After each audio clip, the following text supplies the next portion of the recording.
আমরা সবাই ছাগলকে ঘাস খাওয়াই। এখন কথা হচ্ছে ছাগল ঘাস কেন খায়, কোন জাতের ছাগলকে কি পরিমাণ কিংবা আপনার কত পার্সেন্ট ঘাস খাওয়াতে হয়, কোন ঘাসটা সবচেয়ে বেশি ছাগলের জন্য ভালো। আসসালামু আলাইকুম। আমাদের কৃষি জমির মধ্যে প্রচুর পরিমাণ ঘাস হয়েছে। আমি ওই সমস্ত ঘাসগুলো কাটতেছি না। আজকে আমি চলে যাচ্ছি হচ্ছে আপনার যেখানে লবণাক্ত ঘাস পাওয়া যায়। এখানে যে পানিগুলো দেখতেছেন এটা কোনো খাল কিংবা নদী নয়, এটা হচ্ছে আপনার মাঠ, লবণের মাঠ। বর্ষার সময় হচ্ছে এখানে আপনার ওই মাছ চাষ করে, আর বাকি সময় হচ্ছে আপনার লবণ চাষ করে।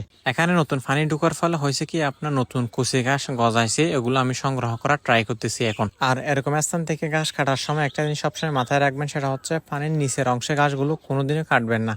আপনারা সবসময় পানির উপরের অংশের ঘাসগুলো কাটার ট্রাই করবেন। ছাগলের জন্য কোন ঘাসটি সবচেয়ে ভালো? আমার মতে হচ্ছে যারা বাণিজ্যিক আকারে বড় জাতের ঘাস যারা চাষ করে ওগুলো হচ্ছে সবচেয়ে ভালো। কারণ হচ্ছে এরকম ছোট ছোট ঘাসের মধ্যে প্রচুর পরিমাণ পোকামাকড় থাকে, যেটার ফলে আপনার ছাগলের মধ্যে প্রচুর পরিমাণ কৃমি এবং কলিজে কৃমি হয়। এরকম ঘন ঘন ছাগলের যদি কলিজে কৃমি হয়, আপনার ছাগলটা অনেক বেশি শুকিয়ে যাবে এবং আপনি যতই ভালো খাবার দেন না কেন ওটা গায়ে লাগবে না এবং ছাগল অসুস্থ হয়ে যাওয়ার চান্স রয়েছে। অনেক সময় আমরা কলিজে কৃমির ইনজেকশন করার পরও সঠিক ডোজ মেনটেন না করার ফলে কাজ করে না। সবকিছু মিলিয়ে কামার করলে বাণিজ্যিক আকারে ঘাস চাষ করা অনেক বেশি গুরুত্বপূর্ণ। বিশেষ করে হচ্ছে আপনার বড় জাতের ছাগলগুলোকে এই সমস্ত ঘাসগুলো না খাওয়ানো ভালো। আর ব্ল্যাক বেঙ্গল দেশি জাতের ছাগলগুলোকে আপনি খাওয়াতে পারবেন। আমার মনে হয় না খুব একটু বেশি ঝামেলা হবে, কারণ আমাদের এদিকে হচ্ছে আপনার এই সমস্ত ঘাসগুলো দেশি জাতের ছাগল আপনার প্রতিনিয়ত খেয়ে আসতেছে। এবার আসেন ছাগল ঘাস কেন খায় এবং ছাগল ঘাস খেলে কি কি উপকার হতে পারে এবং কি পুষ্টি এখান থেকে তারা শোষণ করে।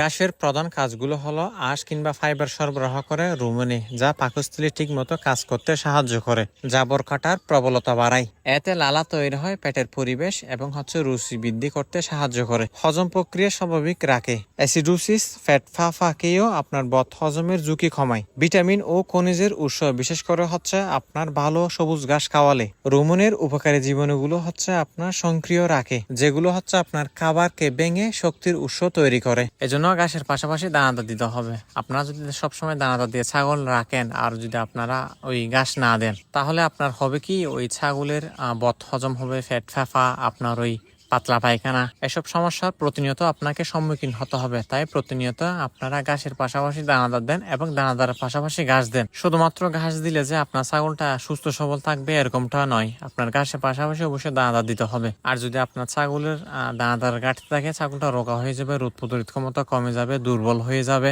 সো সবকিছু মেনে সঠিক নিয়মে খাবার দেওয়াটাই হচ্ছে বেস্ট। এবার হয়তো বা অনেকে জিজ্ঞেস করতে পারেন যে ছাগলকে কি পরিমাণ ঘাস দিব এবং কি পরিমাণ আপনার ওই দানাদার দিব। আসলে এটার একটা রুটিন আছে। সব ছাগলকে আসলে একভাবে খাবার দেওয়াটা ঠিক নয়। খাসি ছাগলের এক ধরনের খাবার, পাটা ছাগলের এক ধরনের খাবার, মাদি ছাগলকে আরেক ধরনের খাবার।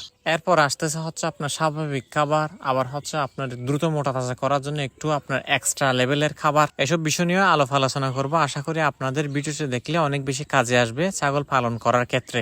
একদম অরিজিনাল যে বড় জাতের ছাগলগুলো আছে, যেমন হরিয়ানা, আপনার ওই সিরোহি, তারপর হচ্ছে আপনার ওই বিটল, একেবারে অরিজিনাল ব্রিটানিয়া যদি আপনি কাজ করতে চান আর তাদের স্বাস্থ্য যদি একেবারে ভালো রাখতে চান, তাহলে 60% পর্যন্ত আপনাকে দানাদার দিতে হবে ওদেরকে।